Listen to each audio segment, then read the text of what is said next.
I want you to just close your eyes for a second and imagine the vast, freezing expanse of the Antarctic Ocean. Oh, wow, yeah, the Southern Ocean. Right, the Southern Ocean. It is this absolute unforgiving edge of the human map. And, if you look at a globe, it's that unbroken band of water circling Antarctica. There's just no landmass to break the wind or the currents. None at all. Which is why you get those infamous weather patterns, right? The roaring 40s, the furious 50s. Yeah, and the screaming 60s. The names alone are they're terrifying. They really are. Because the water out there isn't just cold, it's this bruised, churning, abyssal black.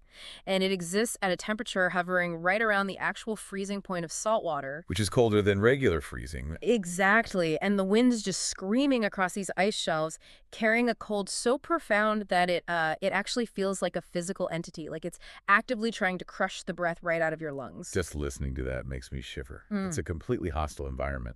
It really is. And out there, in that kind of unimaginable isolation, the line between documented history and a campfire ghost story doesn't just blur, it completely dissolves. Right, because it's so indifferent to human survival. Exactly. For centuries, sailors have populated that specific ocean with monsters, with phantom vessels, with these crewless ships just doomed to drift eternally through the freezing fog. I mean, it is basically the perfect breeding ground for psychological terror. When you are that separated from civilization and you're surrounded by just the sheer devastating scale of the ocean, the human mind naturally starts to fill the empty spaces with nightmares. Yeah, it plays tricks on your perception. Exactly, like a rogue wave breaking in the distance suddenly looks like a leviathan. Or a distorted radio transmission sounds like a voice from beyond the grave. The Southern Ocean is essentially a massive maritime graveyard. Every sailor out there knows they're sailing over the bones of thousands of people who just, failed to respect its power. But the modern era was supposed to change all of that, right? We built steel hulls, we have satellite communications, international tracking registries. We tried to illuminate the darkness with data. We did, which brings us, frankly, abruptly back to reality today. Because for this deep dive, we are introducing the ultimate foolproof antidote to maritime myth. And let me guess, it's not a flare gun. No, it is not a flare gun. It's not a thermal life raft either. It is the glorious, deeply unromantic, highly regulated world of bureaucratic databases and digital metadata. The real weapon against ghosts, spreadsheets. Exactly. Our mission today is to take a stack of very, very different sources to untangle the truth behind a name that pops up constantly when you look into Pacific and Antarctic maritime history. And it's a name with a lot of heavy baggage. Oh, incredibly heavy, or rather it's a pair of incredibly similar names, the Kyo Maru and the Kyo Maru. And to do this, we're culling from a remarkably diverse set of artifacts. We've got a dense, highly detailed fisheries commission registry. The dry stuff. Right. Then we have a 1.400 scale papercraft model built by an online hobbyist. Which is just wild. It is. We also have a vintage 1993 Getty Images stock photograph. And finally, we have a really thorough investigative article dedicated to debunking a very specific, chilling internet urban legend. For you listening, the stakes here are actually pretty high. Because we live in an era of absolute information overload. We're just drowning in data, in fragmented stories, and out-of-context images. Yeah, it's a flood. And in this environment, a simple linguistic misunderstanding or like a conflation of timelines can birth a global ghost story that millions of people just accept as literal fact. Without even double-checking. Right. So by learning how to take a dry, bureaucratic log and cross-reference it against an internet urban legend, you're building a vital toolkit for critical thinking. Anchoring yourself in facts. Exactly. When the digital waters get muddy, you need an anchor. And more importantly, you begin to realize that the documented historical truth of what happens to human beings out in the freezing dark is, it's often far more terrifying than any ghost story we could possibly invent. I totally agree. So let's start with that anchor. Let's look at the anatomy of a record. We are diving into the Western and Central Pacific Fisheries Commission, the WCPFC record of fishing vessels. The ultimate spreadsheet. The ultimate spreadsheet. And Right there, in stark black and white, we find a Japanese purse signer named the Kyo Maru No. 1. So just to give some context, the WCPFC is essentially this massive international watchdog. It's a management organization. Because the Pacific is huge. It covers more than 30% of the Earth's surface. Hmm. So policing it is just a complete logistical nightmare. This registry isn't just a passive list like some old phone book. It's an active, heavily enforced tracking system designed to monitor high seas activity. Mainly to stop illegal fishing, right? Yeah, to manage fish stocks and prevent illegal, unreported, and unregulated fishing. By forcing these vessels to register their physical characteristics, their ownership, their radio channels, all of that, the WCPFC creates a permanent bureaucratic footprint. It pins them to the board. It makes it incredibly difficult for a massive industrial ship to simply disappear or, operate as a rogue entity. Well, let's translate this registry data into physical reality, because these aren't just cold statistics. This is a machine designed to keep human beings alive in an environment that actively wants to kill them. That's a great way to put it, a survival capsule. Yeah. The Kiyo Maru No. 1 is a purse seiner. And for anyone unfamiliar with the mechanics of commercial fishing, a purse seiner doesn't just drag a net behind it like a typical trawler. It deploys this massive, heavy wall of netting that encircles an entire school of fish. It literally surrounds them. Right. And once the school is surrounded, the bottom of the net is drawn closed, exactly like pulling the drawstring on a tiny coin purse. It traps everything inside. Which creates a massive physical burden on the ship. Oh, immense. Hauling thousands of pounds of thrashing ocean life out of the water requires a very specific, hyper-durable type of ship architecture.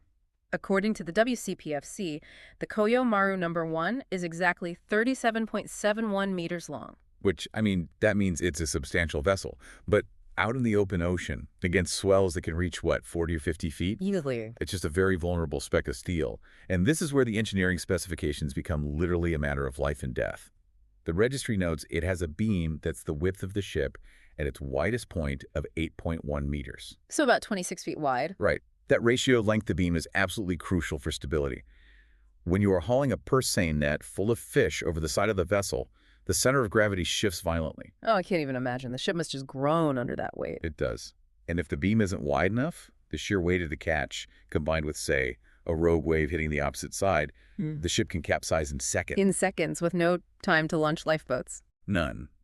The registry also lists a molded depth of 3.3 meters. That's the vertical distance from the keel to the main deck.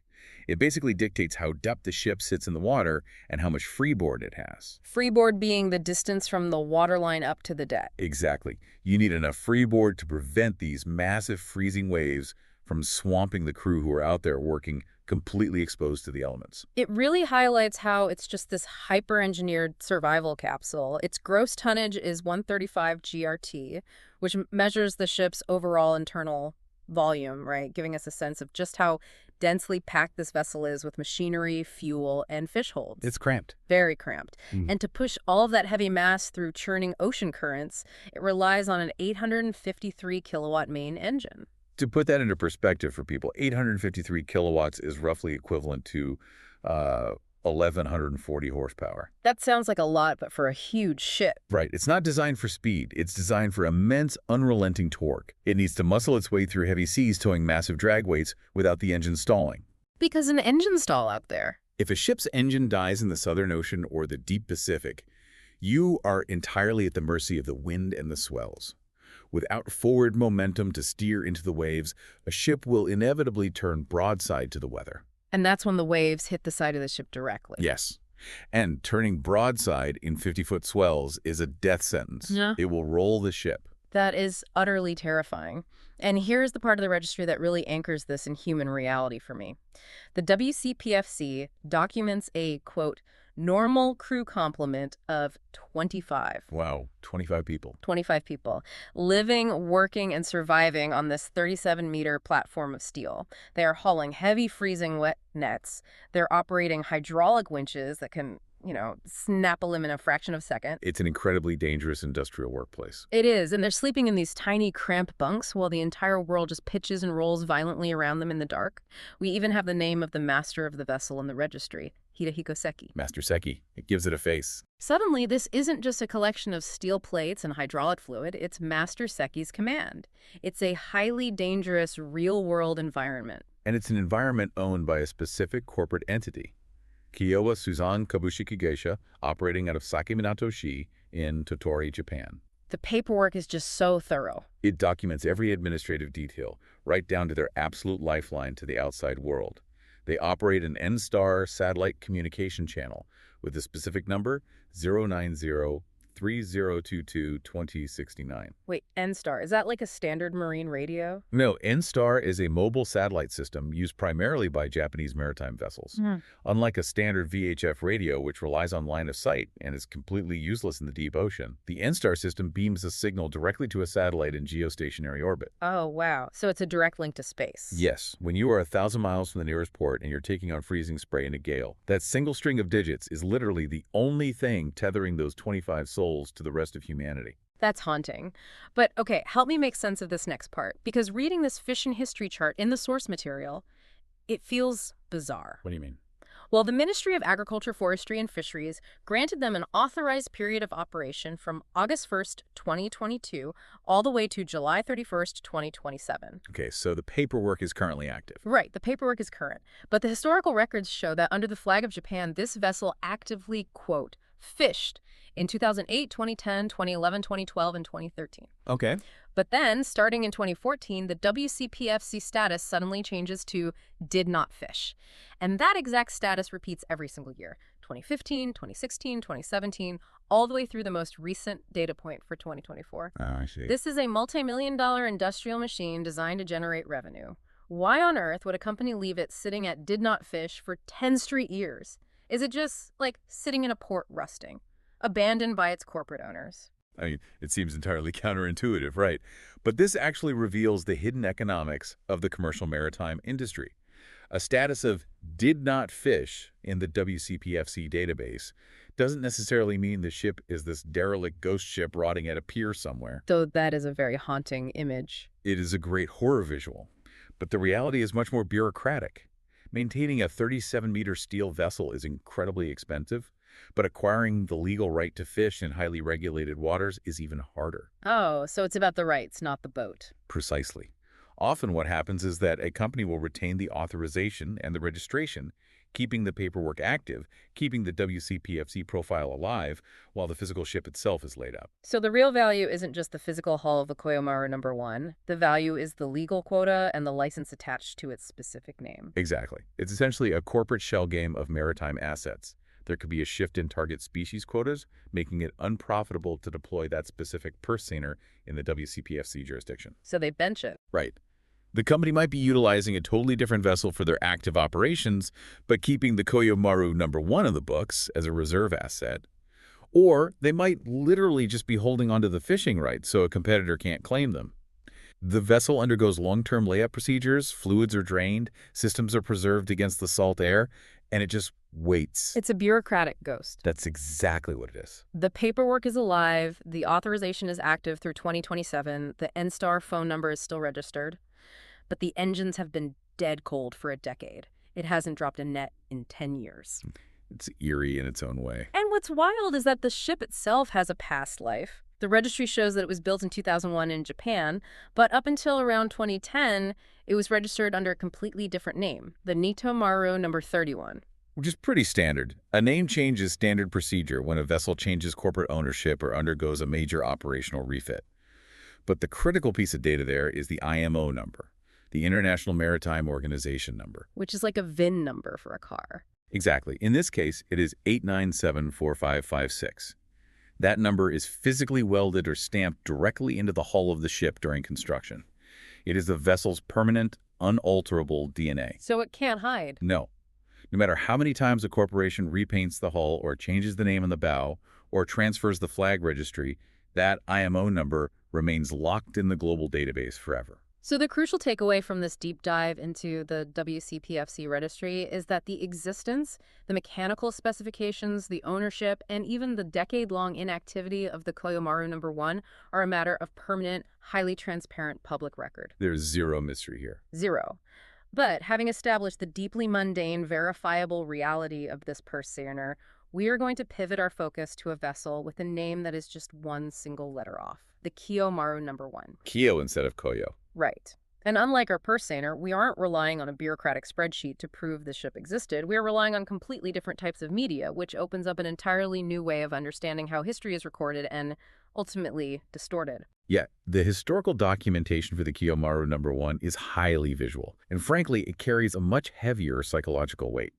We're moving from the abstract data of ship dimensions to the concrete reality of visual evidence. And the most concrete piece of evidence we have is a vintage photograph from the Getty Images archive. A stock photo, basically. Well, sort of, but a very intense one. Mm-hmm. It was taken by a photographer named Mark Vautier for the Hulton Archive, and the caption is simple but incredibly specific.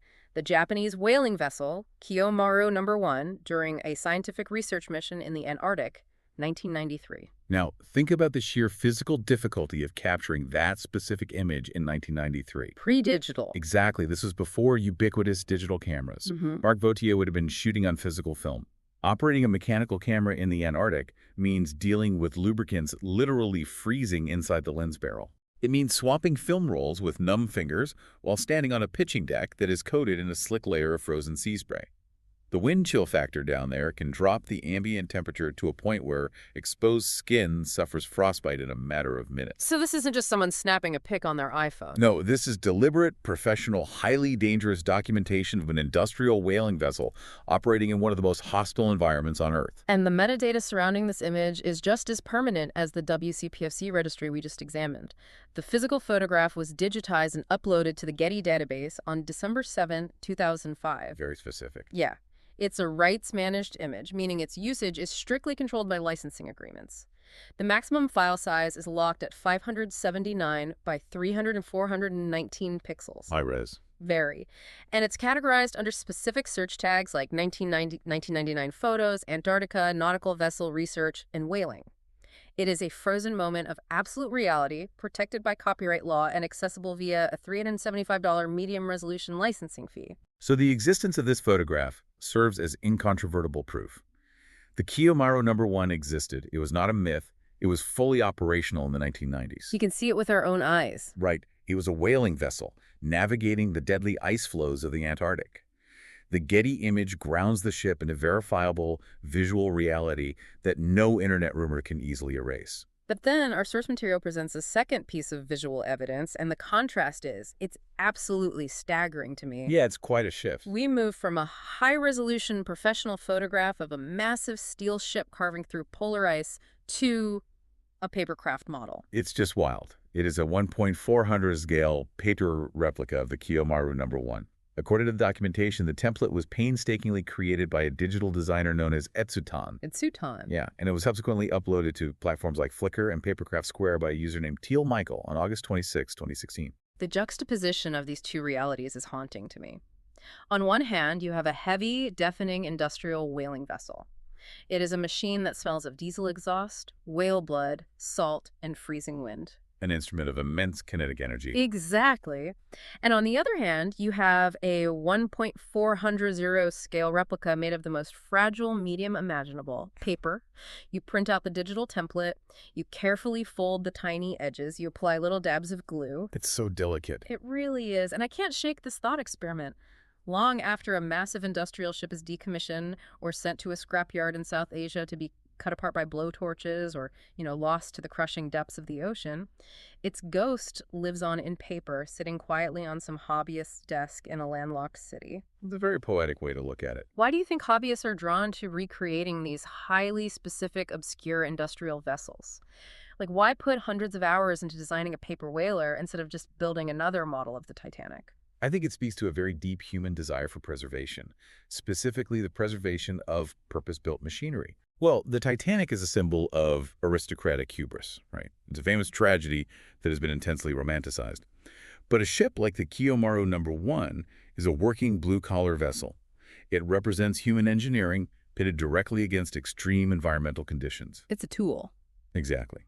For a hobbyist like Etsutan to reverse engineer a 1.400 scale model of this specific whaler, they have to study its architecture intimately. They have to understand the placement of its winches, the shape of its bow designed to break through pack ice, the rigging of its masts.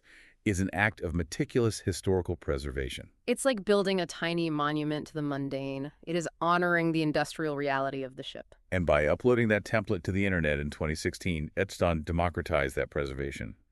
Anyone, anywhere in the world, with access to a printer and a pair of scissors, can download this file and resurrect a tiny, fragile version of the Kyo Maru No. 1. It's beautiful in a way. It is. Synthesizing these two artifacts, the 1993 Getty image and the 2016 paper model, we see the complete life cycle of how an industrial ship transitions from a deadly physical reality in the Southern Ocean into a preserved object of internet culture and hobbyist archiving. So we have established absolute proof. We know the Kyo Maru No. 1 was real. We have the professional photo. We have the meticulous paper model. It was a functioning whaling vessel navigating the Antarctic in the 1990s and 2000s. Verified. But here is where the story takes a very dark, very surreal turn. If you go online today and run a search for the Kyo Maru No. 1, you aren't just going to find stock photos and papercraft templates. Yo, you're not. You are going to stumble into something truly chilling. You're going to find the legend of the Antarctic ghost whaler. We are officially leaving the safety of bureaucratic registries and entering the murky psychological waters of internet folklore. And it is dark. Very. And this specific piece of folklore is designed to target our deepest primal fears of isolation and the unknown. Let me set the scene for you as it's described in the urban legends that circulate on these mystery blogs and maritime forums. Okay, lay it on us. According to the myth, the Kyo Maru No. 1 was discovered drifting aimlessly in the deep Antarctic. The story claims that a passing vessel spotted the whaler on their radar and tried to hail them on the radio. And let me guess, no answer. Nothing but dead static. As they approached, the ship looked pristine but completely lifeless. And when a boarding party finally crossed over the ice-choked water and climbed onto the deck, they found the ship completely abandoned. A classic ghost ship setup. Right, and the story always emphasizes these extremely eerie details. Half-eaten meals left on the galley tables? Always the half-eaten meals. Always. Winter gear still hanging in the lockers. The lifeboats securely lashed to their davits, totally untouched. There are no signs of a struggle, no blood, no catastrophic hull damage, just empty steel corridors, the relentless howling of the freezing wind, and an entire crew that had simply vanished into the void. It's a modern-day Mary Celeste trapped in the polar ice. Exactly. It is a profoundly terrifying narrative. The isolation of the Antarctic is already overwhelming, but the idea of a fully functioning, massive industrial ship simply losing its entire crew without a single trace hits on a very deep psychological terror. Because it implies a monster. Yes, it implies that there is something out there in the dark water capable of erasing human beings instantly, leaving the machinery behind as a silent witness. It's the ultimate maritime horror story. Yeah. But our source material is very clear on this. It's just a story. It's completely fake. It is entirely a fabrication. Yeah. Let's be unequivocally clear and establish the facts from the investigative article dedicated to debunking this. There is zero documented evidence in the 20th or 21st century of a vessel officially named the Kyo Maru No. 1 being found abandoned in the Antarctic as a ghost ship. None at all. No maritime authority, no naval registry, no historical archive supports this event. The boarding party never happened. The half-eaten meals never existed. Wait, if the ghost ship story of an empty, drifting vessel is entirely fake, where does it come from? Because our sources show that the name Kyo Maru isn't just a random assortment of syllables. No, it's not. It is a name attached to some very real, very dark, highly documented tragedies. Yeah, the name Kyo Maru and variations of it, like Kyo Maru, appear quite frequently in Pacific maritime history. The naming conventions for Japanese vessels often utilize common prefixes or suffixes. Maru itself is a traditional suffix for Japanese merchant and working ships. That's a common name. Very common. And this is where the internet's tendency to conflate historical trauma becomes dangerous. The source article debunking the ghost ship legend points out two actual historical incidents that have likely been stripped of their context and blended together by armchair investigators looking for a mystery. So they're building a Frankenstein's monster of shipwrecks. Exactly. Let's reconstruct the first tragedy. This takes us away from the Antarctic entirely, back to the brutal reality of 1945. Okay, end of World War II. Right. Records from WreckSite, which is a really comprehensive database of maritime wrecks, show a Japanese vessel named the Kyo Maru No. 1. There it is. But this was not a modern whaler. This was an auxiliary minesweeper. Wow. It was an ex-whaling ship that had been drafted into military service by the Japanese Imperial Navy during World War II. Its job was to clear explosive naval mines from shipping lanes. So it's actively hunting for bombs in the water. Yes. And on January 15th, 1945, this vessel met a violent end. It was sunk by a British mine, but it wasn't anywhere near the Antarctic ice. It was sunk in the tropical equatorial waters south of Penang, Malaya. The horror of that reality is just staggering. You have a ship originally designed to hunt whales, entirely repurposed to hunt submerged explosives. The crew is operating in the sweltering, suffocating heat of the tropics, knowing that at literally any moment, the water beneath them could just detonate. The psychological strain must have been unbearable. And then, on January 15th, the sweeping gear fails, or maybe the ship drifts slightly off course. A British mine makes contact with the hull. And the physics of a naval mine explosion against a retrofitted commercial hull are devastating. No, it rips it apart. The water pressure magnifies the blast, tearing the steel apart instantly. It is a violent, sudden tragedy resulting in a real shipwreck and a massive, real loss of life. Okay. But the name is an exact match to our myth, Kyo Maru No. 1. Exactly. It is a documented historical trauma attached to that specific name. And the internet search algorithm doesn't care about the difference between 1945 Malaya and 1993 Antarctica. It just sees the name and the word sunk. It flattens the history. It does. Then we look at the second incident mentioned in our sources, which moves us to the correct geographical location, the Antarctic, but involves a slightly different name and a different, deeply personal type of tragedy. This brings us to the 1986 incident. Yes. In 1986, a Japanese vessel named the Kyo Maru 5, spelled Kiyo, was operating deep in Antarctic waters. During this voyage, a crew member named Tatao Hiyomori tragically went missing. We really need to pause and understand the sensory horror of this scenario. It's awful. You are a crew member on a ship in the Southern Ocean. The water temperature is literally lethal. If you go overboard, the shock of the cold causes an involuntary gasp reflex. Which is terrifying. If your head is underwater when you gasp, you drown immediately. Your lungs just fill with freezing water.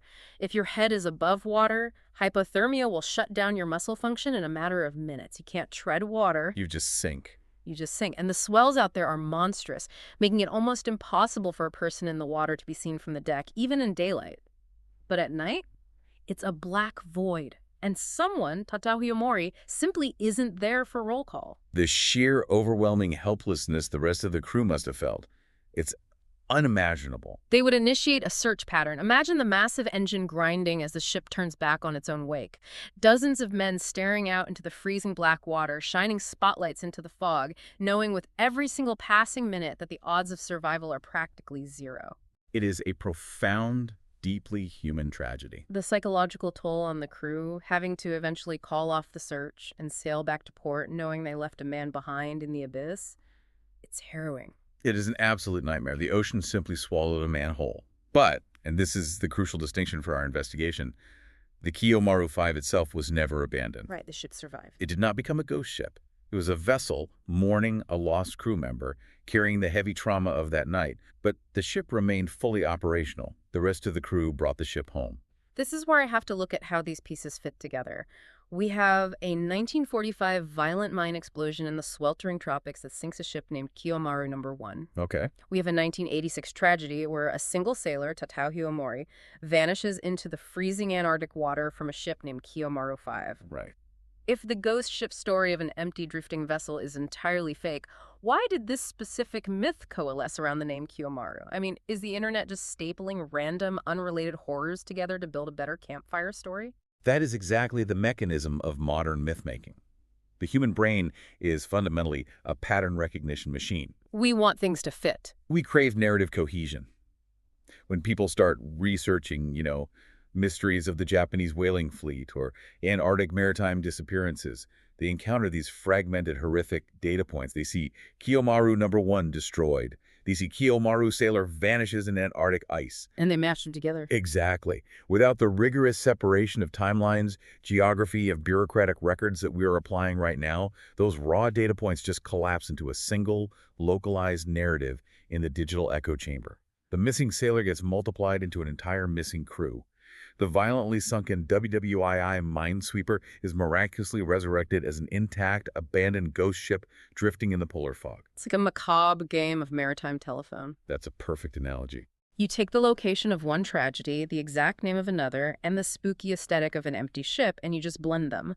But even with those pieces, to really understand why this specific legend took hold so strongly, we need to look at the environment where the actual Kyo Maru No. 1, the whaler from the Getty photo, was operating. The actual working ship. Right. If the Kyo Maru No. 1 never actually became a ghost ship, how did the legend burst itself? To understand the final catalyst for the myth, we have to look at the intense context of the Southern Ocean in the early 2000s. It was not just this isolated, freezing wasteland where ships quietly went about their business. It was a highly contested, chaotic, and politically charged battleground. Right. And I want to set the parameters for how we discuss this, just for Yeah. the listener. We are going to look at the anti-whaling conflicts of the 2000s, and we are doing this entirely to examine the documented historical reality of what occurred on the water. Purely the logistics of it. Yes, because the physical chaos of these encounters is a crucial ingredient in how the ghost ship myth was formed. We are not taking sides on the politics here. Absolutely.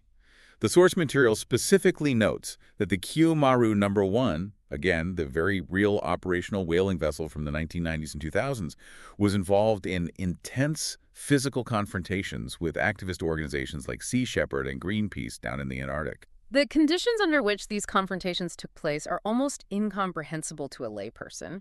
You have massive, heavy steel ships playing high-speed games of chicken in ice-choked, freezing waters. The stakes are incredibly high. The tension on the bridge of those ships must have been suffocating.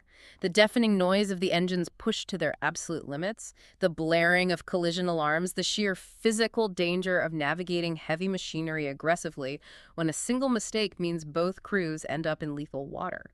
And the sources specifically document a collision in 2005 involving the Kyo Maru No. 1. When you have multiple massive vessels operating in incredibly close proximity, sometimes physically colliding or intentionally blocking each other's paths, it creates an environment of extreme operational confusion. Complete chaos. The debunking article notes a very specific tactical reality.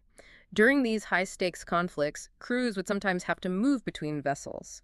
A smaller boat might be deployed, or a ship might become temporarily disabled or tangled in ropes designed to foul their propellers. Right, disabling tactics. To a distant observer looking through binoculars through a snow squall, or to someone monitoring frantic, overlapping radio chatter, a ship that is temporarily uncrewed during a transfer, or sitting dead in the water while a propeller is cleared in the middle of a chaotic confrontation, it could easily be misinterpreted. You can totally imagine the radio transmission. Someone yells, "The deck is empty, they're gone." Yes. A fragmented report like that, born in the adrenaline and fog of a collision, gets logged. It makes its way back to shore. It enters the public record as a rumor. It is the fog of war applied to maritime conflict. And when those fragmented, panicked reports hit the internet years later, the context is entirely stripped away. The mundane, stressful reality of a crew transfer or a disabled engine is erased, leaving only the terrifying mystery of an empty ship drifting near the ice. We have the conflated tragedies, and we have the chaotic collisions providing the visual of an empty deck. Yeah.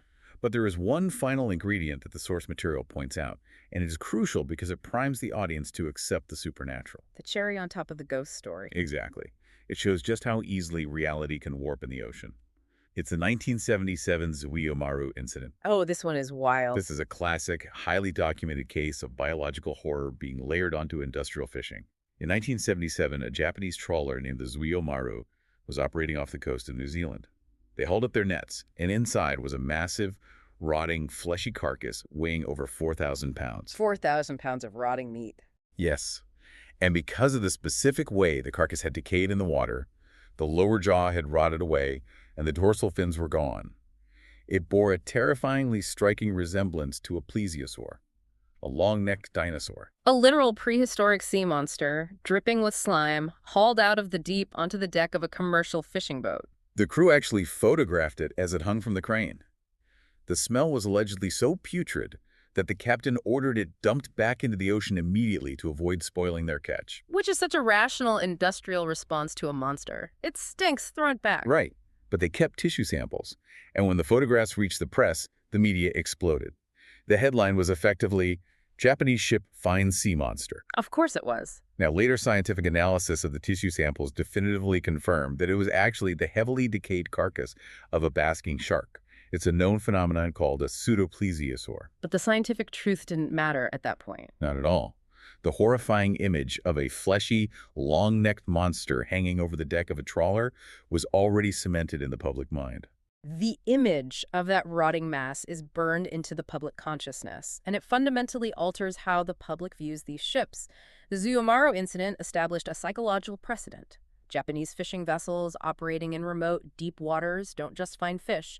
They haul up nightmares. They encounter the impossible. It primes the canvas. So, a few decades later, when distorted stories about the Kyo Maru start circulating online, the audience is already subliminally primed to accept a terrifying explanation. Exactly. It creates a cultural mythology. We take all these disparate facts and throw them into a psychological blender. Let's recap the ingredients. You take the very real 1993 Getty image of the Kyo Maru No. 1, so you have a verified visual face for your ghost ship. Yep. You mix in the tragic 1986 disappearance of Tatao Hiyomori into the freezing water, so you have the horrifying element of a missing crew. Check. You add the chaos, the collisions, and the misinterpreted crew transfers of the 2005 anti-whaling conflicts to provide the narrative of an abandoned ship. Yep. And finally, you season it with the lingering cultural memory of the Zuiyo-maru sea monster, so people are ready to believe that the ocean swallowed the crew for reasons beyond human understanding. And out pops a perfectly formed, completely fictional, deeply terrifying urban legend of an abandoned ghost whaler drifting eternally in the ice. It's seamless. It is a masterclass in how human beings process terror.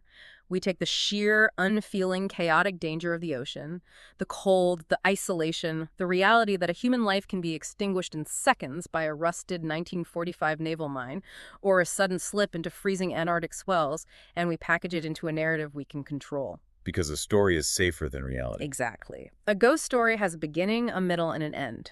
It has a localized source of fear. It is, ironically, less terrifying for the human mind to believe in a cursed ghost ship than to accept the simple bureaucratic reality that sometimes the ocean just takes people indiscriminately. And sometimes multi-million-dollar ships just sit in port for 10 years under a did-not-fish designation because a corporate spreadsheet dictated it.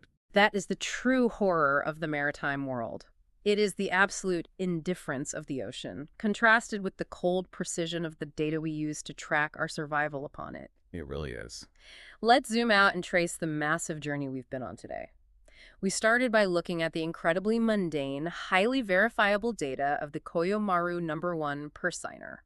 We unpacked the physics of its 853 kilowatt engine, the claustrophobic reality of its 25-person crew, and the fragile tether of its N-star satellite channel. We established how modern bureaucracy anchors reality in the face of the abyss. And then we journeyed all the way across the spectrum to see how a vessel with a nearly identical name, the Kyo Maru No. 1, became entangled in a modern internet ghost story despite being documented by professional photographers in 1993 and painstakingly recreated by papercraft hobbyists in 2016. Which brings us back to the stakes for you, the listener. Yeah. This deep dive demonstrates exactly why verifying sources is literally a matter of historical life and death. It honors the real victims. We have seen how easily profound historical trauma, a 1945 mine strike, a 1986 tragic drowning, a 2005 maritime collision can be stripped of its humanity and its context. We've seen how a rights-managed stock photo and a digital scale model can be co-opted to lend visual credibility to a story that is entirely fabricated. It's a manipulation of evidence. It proves that just because you have access to data, just because you can search for names, dates, and photos, it doesn't mean you have the truth. The truth requires context. It requires the effort of cross-referencing a thrilling ghost story against the dry, unyielding reality of a WCPFC registry. It requires recognizing when your own brain is trying to staple unrelated horrors together just to make a more satisfying campfire tale. Critical thinking is the only way to navigate the muddy, overwhelming waters of the digital age. Which leaves us with a final, chilling thought. We started this deep dive by contrasting the freezing, isolating terror of the Antarctic with the permanent, unfeeling records of a bureaucratic database. But as our digital records become increasingly permanent, as every WCPFC update, every 2016 Flickr post, every digital footprint becomes instantly accessible to anyone with an internet connection, what happens to the ghost stories? That's a great question. Will the terror of the unknown eventually die out because fact-checking is just a click away? Or will the sheer overwhelming volume of data just make it easier for people to cherry-pick facts, rip real human tragedies from their context, and stitch together entirely new, incredibly convincing horrors out of the digital ether? The monster might not be out there in the freezing water anymore. It might just be in the algorithm. Keep your eyes open and always check the metadata.